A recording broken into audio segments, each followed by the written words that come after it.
السلام عليكم. شلونكم شباب وبنات؟ اكو ناس قال لي شلون تربون الاقنام وكيف يعني تربون. احنا نربي الاقنام قريب من جبل سنجار طبعا 6 شهور. وبوقت الحصاد الذرة والقمح ننزل على البرية، يعني هذا بيتنا.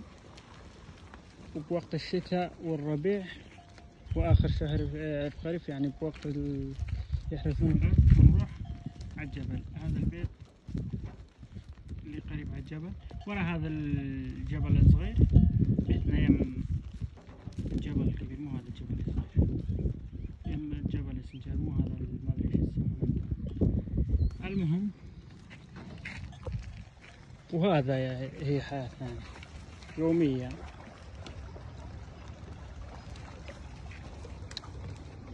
وألف الأقمام. بالشتاء نعلف الثبن وخبز اليابس مرات والذواجن ومع الطحين. والخرفان ننطيه علف القمح والشعير، مرات الذرة. هيك هاي حياتنا. وعندنا 3 قاعات للأقنام ومشتلين. هذا المشتلات للزراعة اللي يزرعون بها الطماطم وهذا الأشياء.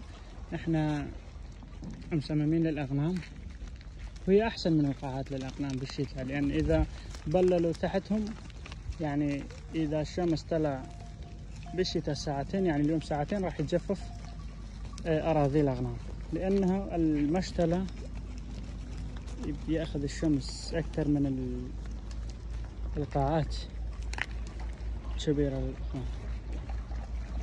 وأنصح أي واحد يريد يبني قاعة ما يبنيها، يصمم شو اسمه المشتلة للزراعة للشتاء فقط، يعني بوقت البرودة. ولكن بوقت الصيف القاعات يعني